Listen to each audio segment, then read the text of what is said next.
جیسے جیسے بوڑھے ہوگے دو چیزیں جوان ہوں گی، لمبی لمبی امیدیں اور دولت کی ہوس۔ عجیب بات ہے،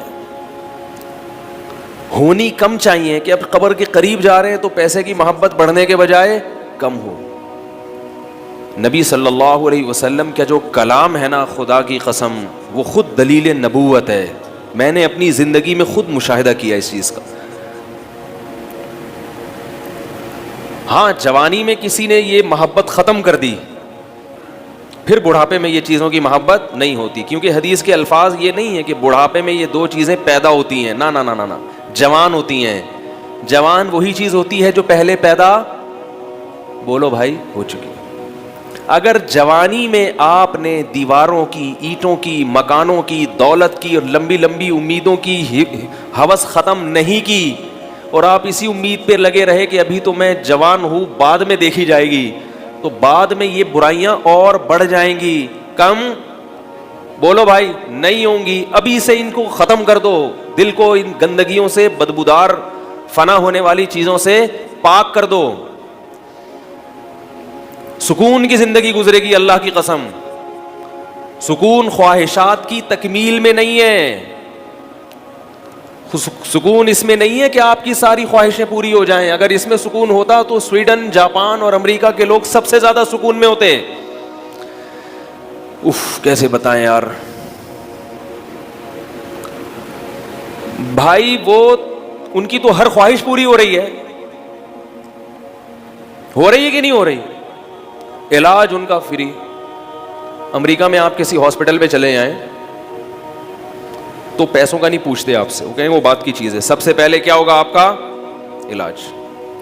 بورڈ پہ لکھا ہوا ہے، نوٹس بورڈ، ہسپتال میں جاتے ہی آپ جا کے پڑھ لیں، کسی امریکی سے پوچھیں، لکھا ہوا ہوتا ہے کہ آپ اگر مریض ہیں تو آپ کا یہاں مکمل علاج ہوگا، اور علاج بھی ہماری طرح نہیں ہوتا کہ میں نے تو ابھی لوٹ لیا ہے، فلاں ہسپتال میں بھیج دو اس کو۔ بہت تمیز سے علاج ہوتا ہے، ڈاکٹر خیر خواہی کرتے ہیں پیشنٹ کے ساتھ، لا ایسا ہے، قانون ایسا ہے، گڑبڑ کر نہیں سکتے۔ ہمارے ہاں تو یہ نہیں پتا ہوتا یہ مرے کیوں، علاج نہ ہونے کی وجہ سے مرے یا فلاں صاحب علاج کی وجہ سے مر گئے، یہ تو ہم فرض کر لیتے ہیں کہ بھائی مقدر میں تھا، مر گیا، ٹھیک، بس اللہ نے لکھی ہوئی تھی موت۔ مولوی صاحب نے کہا ہے کہ اللہ نے کیا لکھی ہوئی تھی؟ موت لکھی تو مر گیا۔ ورنہ جس قسم کی چیزیں کھلائی جا رہی ہیں، اینٹی بایوٹک، وہ تو ویسے ہی آپ کی زندگی کو کم کر رہی ہیں۔ تو نوٹس بورڈ پہ لکھا ہوا ہوتا ہے کہ آپ جب جائیں گے تو آپ کا علاج مکمل ہوگا، آپ سے یہ نہیں پوچھا جائے گا کہ آپ کی قوم کیا ہے، آپ کس ملک کے ہیں، آپ کا مذہب کیا ہے، اور سب سے بڑی بات یہ کہ آپ کی جیب میں علاج کے پیسے ہیں یا نہیں ہیں۔ وہ کہتے ہیں یہ ہیومن رائٹس ہے کہ جو بیمار ہے وہ غریب ہو امیر ہو، صحت اس کا بہرحال حق ہے۔ یہ بات کی ٹینشن ہے کہ پیسے تھے یا نہیں تھے، کیا خاندانی سسٹم ہے یا نہیں ہے۔ ایسے لوگوں کو تو بیماری نہیں ہونا چاہیے جہاں اتنا اچھا صحت کا سسٹم چل رہا ہو، اور ہمارے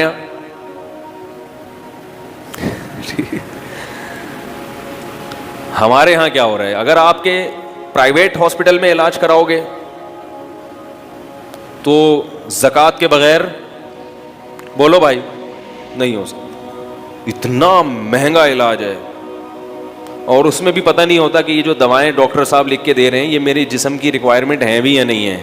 یہ تو اس لیے لکھ کے دے رہے ہیں کہ ڈاکٹر صاحب کو فلاں کمپنی نے اتنے گفٹ دیے ہیں، اتنے ہدیے دیے ہیں کہ اب ان کے باپ کو بھی معذرت کے ساتھ یہ دوائیں لکھنی پڑیں گی۔ تبھی میڈیکل اسٹور والے پوچھتے ہیں نا کس ڈاکٹر نے ریکمینڈ کیا، یہ پوچھتے ہیں نا۔ میں نے کہیں اپنا ٹیسٹ ویسٹ کروانا تھا، کافی پرانی بات ہے، تو لیبارٹری والے پوچھ رہے ہیں کس ڈاکٹر نے لکھ کے دیا ہے۔ میں نے کہا شاید اتنا اچھا سسٹم پاکستان میں آ گیا کہ ڈاکٹر کے نسخے کے بغیر یہ ٹیسٹ نہیں کریں گے، بہت بہترین سسٹم آ گیا پاکستان میں۔ پتہ یہ چلا کہ یہ اس لیے پوچھ رہا ہے کہ ان ڈاکٹروں کی پھر لسٹ تیار ہوتی ہے کہ انہوں نے اتنے بکرے ہمارے پاس بھیجے، فلاں نے اتنے گدھے بھیجے ہمارے پاس۔ تو ہم لوگ تو بکرے اور گدھے ہی بن رہے ہوتے ہیں نا ڈاکٹروں کے سامنے، جیسے گدھا ہے کان سے پکڑ کے کہیں بھی لے جاؤ تو ہم بھی چلے جا رہے۔ سب ڈاکٹر نہیں ایسے ہوتے بھائی، اچھے بھی ہیں، تو وہاں ایسا نہیں ہے۔ پھر آپ کا اور اگر گورنمنٹ کے ہاسپٹل میں آپ گئے ہیں تو آپ کے اگر بہت اچھے تعلقات ہیں نون سے یا پی ٹی آئی سے یا جمعیت سے یا کسی سے بھی بہت اپر لیول پہ آپ کے بہت اچھے تعلقات ہیں تو بڑا خاندانی قسم کا گردہ آپ کے لگے گا اگر آپ کا گردہ خراب ہے. کیا خیال ہے؟ ٹھیک. وہ بھی جب لگے گا جب آپ کو ضرورت ہو, ورنہ کہیں گے نہیں بھائی آپ کا ویسے ہی علاج ہو سکتا ہے. ورنہ کوئی بھروسہ نہیں ہے کہ خام خواہ میں آپ کے پرزے چینج کرنا شروع کر دیں. گورنمنٹ کے اسپتالوں میں حال جا کے دیکھو, ایسے پڑے ہوئے ہیں لوگ, اللہ کی پناہ. لیکن خیر اب کچھ تھوڑا سا بہتر ہوا ہے سسٹم. تو کسی بھی چیز میں جا کے دیکھ لو, ٹریفک میں گاڑی چلاتا ہوں, اللہ کی پناہ ہے, بائک والا آگے جا رہا ہوگا, آپ ہارن دیتے رہو, بھائی ہٹا لے یار, یہ فاسٹ ٹریک ہے, آپ کو جب آہستہ چلانی ہے اور بیوی بچوں کے ساتھ بیٹھ کے موٹر سائیکل چلا رہے ہو تو تمہیں تو ویسے بھی بیچ سڑک پہ نہیں چلانی چاہیے. ذرا سی سلپ ہوئی تو ان بچوں کا اس عورت کو کیوں قتل کرنا چاہتے ہو؟ ایسے لوگ ہیں میرے علم میں, بیگم کو لے کے جا رہے تھے فاسٹ ٹریک پہ, گرے, بیگم صاحبہ کچلی گئی, سالی سے شادی ہو گئی, بچے ہیں ماشاءاللہ. اب ہمیں تو شبہ ہوتا ہے یار یہ تو مجھے تو کوئی لگ رہا ہے کہ یہ گڑبڑ, بھائی مجھے تو شبہ ہو رہا ہے بھائی. یار تم فاسٹ ٹریک پہ لے کے بیگم کو موٹر سائیکل پہ بٹھا کے تم کنارے کنارے چلو, ذرا سا یہاں اگر گری, خود تو ہیلمٹ پہنا ہوا ہوتا ہے نا, بچنے کا امکان ہوتا ہے. خیر اچھی نیت کرنی چاہیے کہ بھائی شاید اپنی تقدیر سے مری, لیکن چھوٹی والی سالی سے شادی ہو گئی تو شیطان تو میرے دل میں وسوسہ ڈالتا ہے کہ اس نے نظریں کس پہ ہو, ممکن ہے بدگمان نہ ہو, لیکن شیطان تو شیطان ہے نا بھائی. تو آپ جو موٹر سائیکل پہ جا رہے ہوتے ہیں نا فاسٹ ٹریک پہ, آپ کبھی کار میں ان کے پیچھے آ کے ان کو ہارن دیں, ہٹے گا ہی نہیں, پھر پیچھے مڑ کے غصے سے دیکھے گا جیسے ہم غلط کہ دیکھو ان کی ساری خواہشات پوری ہو رہی ہیں مگر ٹینشن ان ملکوں میں زیادہ ہے. ریپ کے واقعات, قتل کے واقعات زیادہ ہیں وہاں پہ. وہ تو بعض ملکوں میں جو نہیں ہے تو قانون بہت مضبوط ہے. تو یاد رکھیں سکون اور اطمینان اللہ نے خواہشات کی تکمیل میں نہیں رکھا, سکون اس میں رکھا ہے کہ جتنا مل رہا ہے اس کو اپنی ضرورت سے زیادہ سمجھیں اور یہ یقین کر لیں کہ میں اس کا بھی مستحق نہیں ہوں. سفر میں اتنی چیزوں کی ضرورت نہیں ہوتی, یہ مجھے میری ضرورت سے زیادہ مل رہا ہے. ورنہ سفر ہے, جا رہے ہیں, آگے قبر میں جانا ہے تو اتنے 3 ٹائم کھانے کی ضرورت ہی نہیں ہے بھائی. بھوک کی تکلیف سے حفاظت ہو جائے کافی ہے, سونے کے لیے کوئی چھپڑ میسر ہو جائے کافی ہے, خواہشات نفسانیہ مجھے زنا کی طرف نہ لے جائیں تو 1 آدھ بیوی مل جائے کافی ہے. کافی اتنی ہے, باقی شریعت نے ترغیب زیادہ کی دی ہے, وہ ایک الگ موضوع ہے. کہیں آپ سمجھے وہ کافی ہے تو اچھا پھر تو ٹھیک ہے بھائی, مولوی صاحب کا تو سارے بیانات غلط ہو گئے. غلط نہیں ہو گئے, وہ شریعت کی ترغیب ہے, اس میں الگ مصلحتیں ہیں. گناہ سے بچنے کے لیے کافی ہے. عام طور پر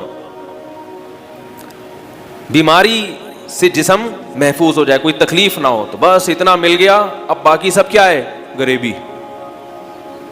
رسول اللہ صلی اللہ علیہ وسلم نے ارشاد فرمایا جسے 2 وقت پیٹ بھر کے کھانا مل جائے, 2 وقت, 3 وقت نہیں. حقیقی بھوک 2 ہی ٹائم لگتی ہے. اگر 3 ٹائم بہت دبا کے بھوک لگ رہی ہے تو پیٹ میں کیڑے ہیں, یقین کر لو. پھر کیا ہے؟ پیٹ میں کیڑے ہیں. ورنہ انسان کو جو تسلی سے بھوک لگتی ہے نا, خاندانی بھوک, وہ کتنی دفعہ لگتی ہے؟ 2 دفعہ. کھاتے سب 3 دفعہ ہی ہیں, لیکن صحیح بھوک کس طرح لگتی ہے؟ 2 دفعہ. تو 2 وقت پیٹ بھر کے روٹی, رات کو سونے کے لیے اچھا انتظام ہو جائے. اچھے کا مطلب گہری نیند آ جائے, ایسی جگہ میسر ہو, کیونکہ گہری نیند نہیں آئے گی تو سارا دن ٹینشن میں رہے گا, خوش نہیں رہ سکے گا. اور اگر شادی شدہ ہے تو یہی انتظام بیوی بچوں کے لیے بھی ہو جائے تو آپ, اور جسم کسی بڑی بیماری سے محفوظ ہو, تو آپ صلی اللہ علیہ وسلم نے فرمایا یہ ایسا ہے گویا ساری دنیا کی دولت سمیٹ کے اللہ نے اس کے قدموں میں ڈال دی ہے, او کما قال صلی اللہ علیہ وسلم. اب یہ پریشان ہوگا تو یہ پریشانی اس کی اپنی بنائی ہوئی ہے, یہ پریشانی اس کی علامت ہے کہ یہ دنیا کو مسافر خانہ, کمبخت یہ دنیا کو مسافر خانہ نہیں سمجھ رہا, اور یہ سمجھ رہا ہے کہ میں نے یہاں دھرنا مار کے بیٹھ گیا ہوں, میں مروں گا نہیں. دوسروں کو دیکھ دیکھ کے جل رہا ہے, ہائے وہ تو اتنی بڑی گاڑی خرید لی, ہائے وہ تو یہ بھی کھا رہا ہے, ہائے اس نے تو 1000 گز کا بنگلہ بنا لیا, ہائے وہ تو امریکہ نکل گیا, ہائے یہ تو یہ ہو گیا. اللہ کے بندے جہاں بھی نکل جائے آئے گا تو قبرستان میں نا. کتنا آگے جائے گا, واپس ٹرن ہو جائے گا, واپس پیچھے چلا جائے گا. عبرت کی آنکھیں اندھی نہ ہوں تو جہاں میں ہے عبرت کے ہر سو نمونے. بہت اللہ نے عبرت کی چیزیں دنیا میں رکھی ہیں. مجھے کسی نے بتایا کہ پچھلے مہینے یا 2-4 مہینے پہلے کسی انڈیا کی بہت مشہور اداکارہ کا انتقال ہو گیا, اور پتہ نہیں اچانک ہو گیا یا کسی نے گولی مار دی, واللہ عالم, مر گئی. تو بتانے والے بتا رہے تھے کہ بہت مشہور تھی اور بہت دنیا میں اس کے گانے وانے چلے, لیکن اچانک مر گئی. یہ انسان کی حقیقت ہے. اتنی ترقی کرتے کرتے آسمان کی بلندیوں تک پہنچو اور دھڑام سے, بولو بھائی, دھڑام سے نیچے ختم, ایک لمحے میں سب کیا ہو گیا, ملیا میٹ ہو گیا. لیکن عبرت کی آنکھیں انسان کی اندھی ہو چکی ہیں. لوگ بتا رہے ہیں کہ بجائے عبرت ہونے کے اور اس کے ایصال ثواب کے لیے اس کے گانے چلائے جا رہے ہیں بھائی. محترمہ ایسے ناچتی تھیں, ایسے گاتی تھیں, یہ ان کی مشہور فلمیں ہیں, اس سے اس کی راہ کو کوئی فائدہ ہوگا؟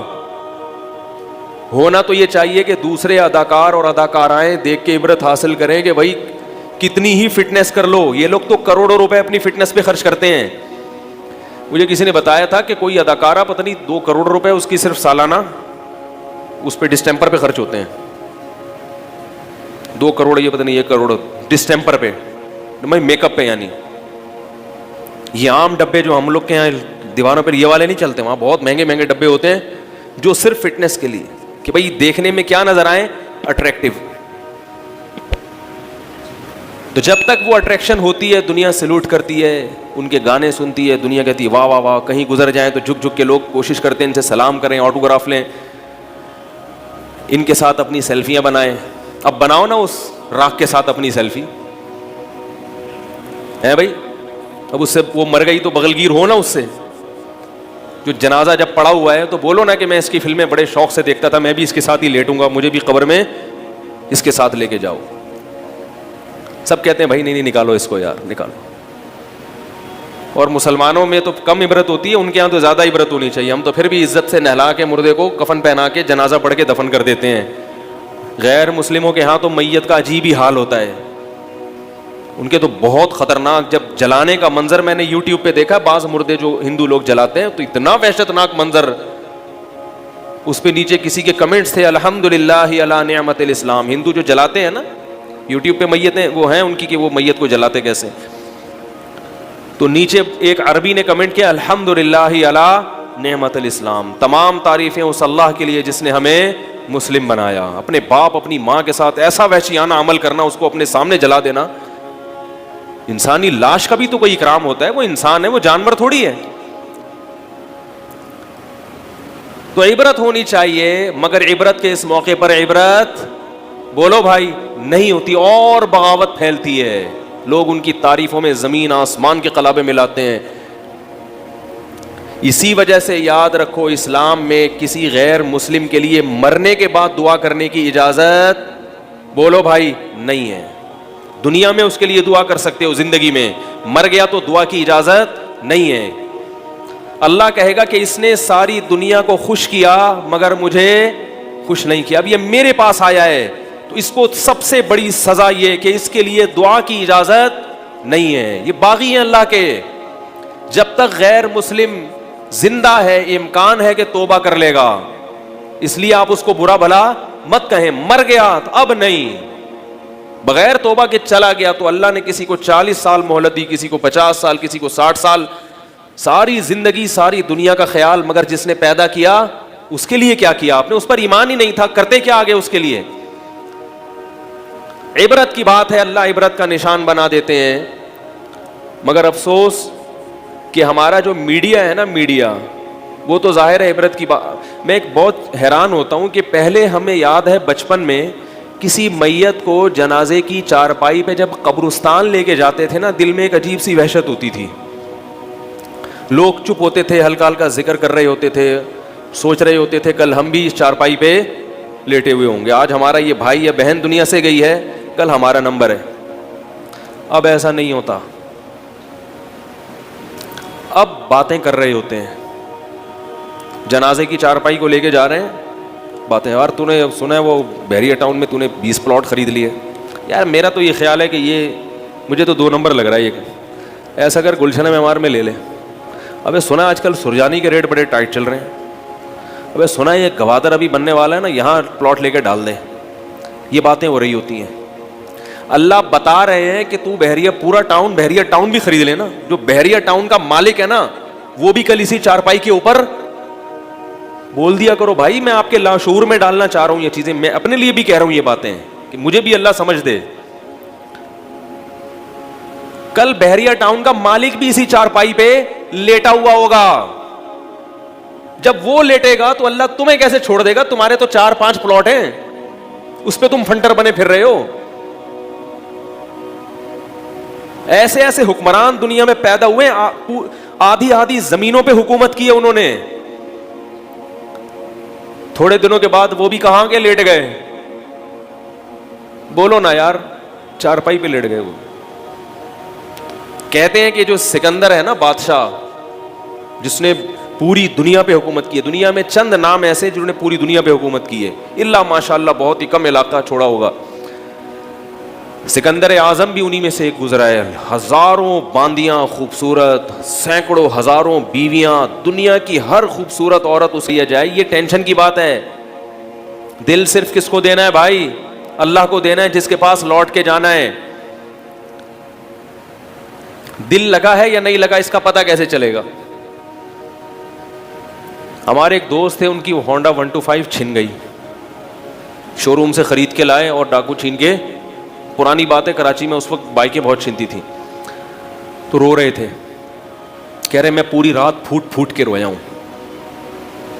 میں نے کہا مجھے آپ کی بائک چھننے پہ تو رونا نہیں آ رہا, مگر آپ کی اس حرکت پہ بہت رونا آ رہا ہے. کیا ہو گیا؟ ایک موٹر سائیکل چھن گئی یار. W11 ہے نا, کیا خیال ہے؟ چھوڑو یار, انسان ہو کے کھلونوں پہ دل لگا رہے ہو. بیوی بھاگ گئی ہوتی تو روتا ہوا اچھا لگتا ہے آدمی, ماں مر گئی ہوتی تو چلو روئے, کیا خیال ہے؟ بچہ مر گیا تو آدمی کی آنکھ سے آنسو نکلیں. کھلونے مٹی کے بنے ہوئے, یہ کھلونے ہی تو ہیں. گاڑی, موٹر سائیکل, مکان, بنگلہ مٹی ہے. تبلیغ والے کہتے ہیں نا گشت کے دوران, ایک کھڑی مٹی ہے اور ایک پڑی مٹی ہے. مٹی کو تھوڑا ڈیزائن کر کے کھڑا کر دو تو وہ برج خلیفہ بن جاتی ہے. وہی جب تک ڈیزائن نہیں کیا تھا تو وہ کیا تھی؟ ریت اور بجری اور چونا تھی وہ. اور ایک زلزلہ آئے گا تو اللہ اسے دوبارہ ریت اور بجری بنا دے گا. جتنی بڑی بڑی عمارتیں ہیں نا دبئی کی اور یورپ میں بڑی بڑی عمارتیں, اللہ فرماتے ہیں فَيَذَرُهَا قَاعًا صَفْصَفًا, ایک جھٹکا آئے گا قیامت کے زلزلے کا, اور فَيَذَرُهَا قَاعًا صَفْصَفًا, چٹیل میدان, وہی ریگستان بن جائے گا. یہ دولت پہ اور ان چیزوں پہ سے دل لگانا یہ بلند ذوق نظر نہیں ہے. ایک شاعر نے کہا ہے, ارے یہ کیا ظلم کر رہا ہے کہ دم حسینوں کا بھر رہا ہے, جو مرنے والوں پہ مر رہا ہے بلند ذوق نظر نہیں ہے. تیری نظر کا جو معیار ہے نا وہ بہت ہی گھٹیا اور بہت ہی پست ہے. موٹر سائیکل رکھیں, 125 رکھیں, آپ پجارو رکھیں, گاڑیوں میں اللہ نے پیسہ دیا ہے تو آپ زیادہ سے زیادہ رکھیں, منع نہیں کیا. دل نہ لگاؤ بھائی ان چیزوں سے. مسافر خانہ ہے, چھن گئی تو کوئی بات نہیں, ایسے ہاتھ یوں کرو یار چھن گئی, کوئی مسئلہ. کیا خیال؟ ٹینشن لینے کا نہیں ہے, تو ویسے بھی چھن جاتی. اب بچوں کا کیا ہوگا؟ میرے تو پیسہ چھن گیا, بچوں کا کچھ بھی نہیں ہوگا یار. روٹی مل رہی ہے, ملتی رہے گی انشاءاللہ. کیا خیال ہے؟ روٹی مل رہی ہے تو یار میرے تو پیسہ چھن گیا, اب میں تو ڈیفینس سے نکل کے غریب علاقے میں آ جاؤں گا, عزت کا تو جنازہ نکل جائے گا. لوگ کیا کہیں گے, پہلے وہاں رہتا تھا اب کہاں رہ رہا ہے؟ اورنگی ٹاؤن میں رہ رہا ہے. گلشن اقبال سے تو اورنگی ٹاؤن میں آ گیا. ایک